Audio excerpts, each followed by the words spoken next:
No, it'll be. I think it'll be interesting. So we're slicing and dicing and chopping it up over here on the Fringe. I'm Gab with my friend Dave, and this week, amongst other things, we're going to talk about Eric Adams. Eric Adams is the current mayor of New York, and just yesterday, my time, anyways. He was charged and indicted. Is indicted a while ago, but he was officially charged yesterday with a couple counts, including bribery, wire fraud, and election violations. And basically, what's laid out in the indictment is that he was soliciting both as a he's a councilman. Yeah, he's a borough councilman. Hmm. He uh, he was Yeah, this was soliciting before he was mayor of New York, right? before he was mayor of New York. He was serving on a borough board, and he was receiving kickbacks essentially, and also finding ways to violate election laws by basically using straw donors. For people who don't know what a straw donor is, it's you give money to someone else officially in a campaign because you don't want the money to be traced back to you. And in this case, because the money was coming from people connected to the Turkish government and Turkish businessmen, they cannot give the money to Mr. Adams without officially declaring it. So basically, they committed fraud by giving it to American citizens to hand on to him. And what's alleged in the indictment was that that led to up to $10 million of public money being spent in matching campaign funds.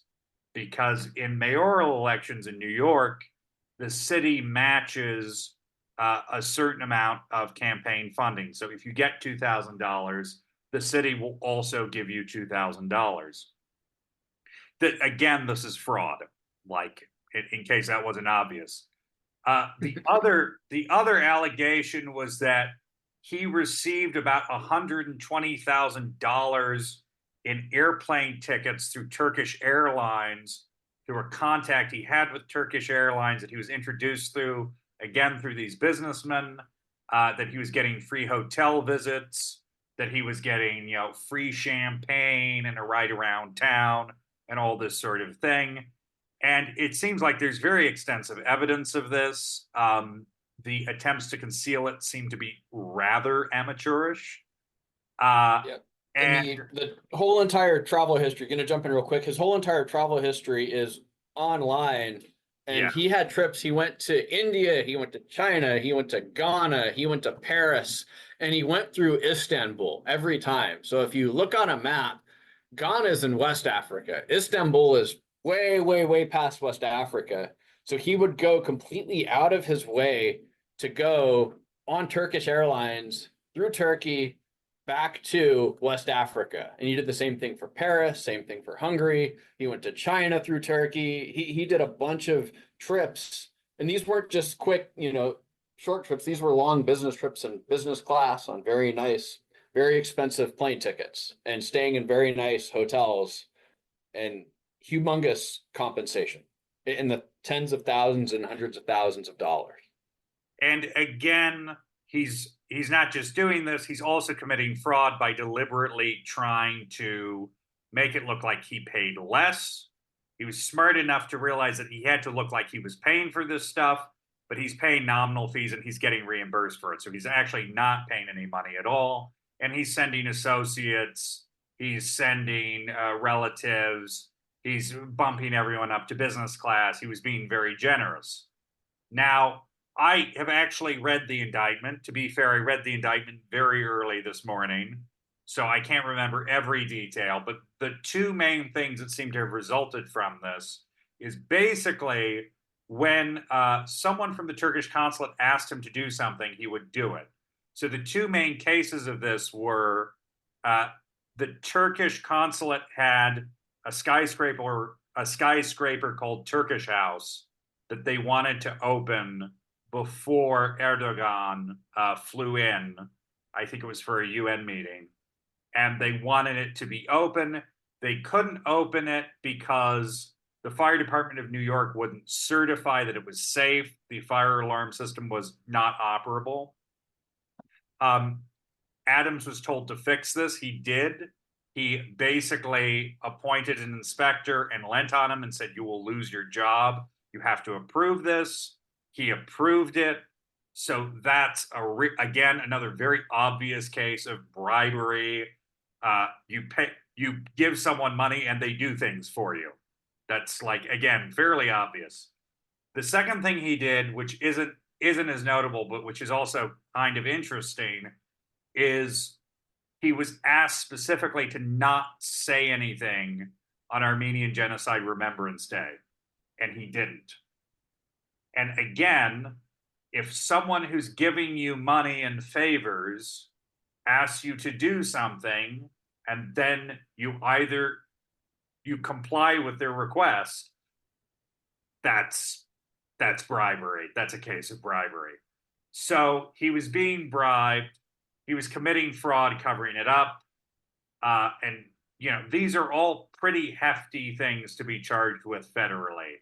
If you are charged with wire fraud in a federal court, that's a really big problem. Ask Sam Bankman-Fried. So these are not who's apparently currently sharing a jail cell with Puff Daddy. That'd be interesting. That would be.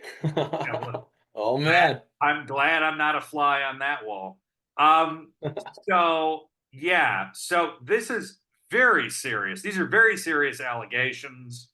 I would say almost immediately people have actually come out and defended Mr. Adams and sort of said, these allegations are politically motivated. They have to do with his stance on immigration, where he's opposed to the current administration, the current presidential administration. But it really doesn't look that way. I mean, if you look at what the allegations are, and the Department of Justice generally doesn't play with these kinds of things, if you've left this much evidence lying around, you're probably going to get charged with something. And going, "Oh no, it's because I'm a successful politician," at this point in American history is probably not going to cut it. So I would imagine that Mr. Adams is pretty screwed at this moment in time. He is, however, one of the most interesting and, I will say, bizarrely charismatic figures in American politics.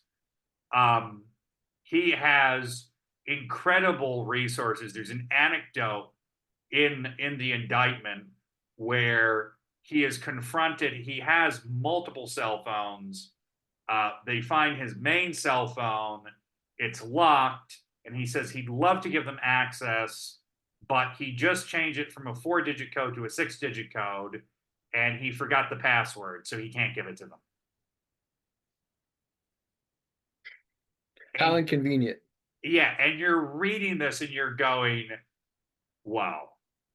Like, this is a guy who's, he's living. He's really living his life. And oh yeah, some of the conversations that his aides allegedly had with the contacts in Turkish Air, amazing. Totally amazing. They say, "Oh, you should probably stay at the Four Seasons." And the aides say, "That's going to be too expensive." And the guy says, "Well, you're not paying for it. Like, what's the problem? You're not going to pay for it." Like, he's not going to pay for any of this. And too, I saw something where they were trying to get his plane tickets, and they were trying to give him a discount. They were going to charge him like $50 for the ticket. Yeah. And his aide was going, "Oh, that's way, way, way too inexpensive. How about 1,000?" And the guy was like, 1,000, and very surprised. And I think they ended up charging him $1,000, but it was 1,000 straight off the bat. And I can tell you with one finger, the amount of times that I have bought a ticket that was exactly like $999. And I bought a lot of plane tickets. It doesn't happen. And I can tell you that, look, mayor of New York is a very important political position in America. It's a very prominent political position. You're in the spotlight a lot of the time, and yeah, people are going to be looking at your fiscal records. And if you have a bunch of like charges of $1,000 and $2,000 and $500, it's going to look suspicious over time. And my guess is there was just too much evidence for these people to ignore. Which again is why I think he's probably screwed. But he's Eric Adams. He'll surprise us in some kind of way. He's a very surprising person. This is the guy who, touted that he was a prominent vegan. He was living a vegan lifestyle. He kept getting caught eating fish in restaurants, and he said, "No, I never said I was vegan. I said I have a plant-based centered lifestyle." Oh, This is someone who just constantly finds ways to completely shock people with just how over the top he is, and he'll continue to do so. But he may do so from prison. To be frank, I don't rate his chances very highly. And I think the vultures are circling pretty fast. yeah. I would say his chances are farther out on the fringe than they are in the first or second standard deviation in terms of you know what, Dave? I have to not spending time. I have to applaud not spending you. time behind bars. You're shoehorning it in, and I gotta respect that. I was gonna say he has a snowball's chance in hell, but that works That's too. a better expression. Yeah, I mean, I think quite honestly, that's where we're at right now. But like I said, one of the most surprising guys in American politics, and American politics is honestly pretty surprising. So we're waiting. We're waiting to see what's going to happen to Mr. Adams. Is he going to step down? I would say probably not. I think he's going to hold on for dear life until he's dragged kicking and screaming out of the building. But you never know. We're waiting to hear on the fringe. We're slicing, we're dicing, we're chopping it up. See you next time. And we're out. Later.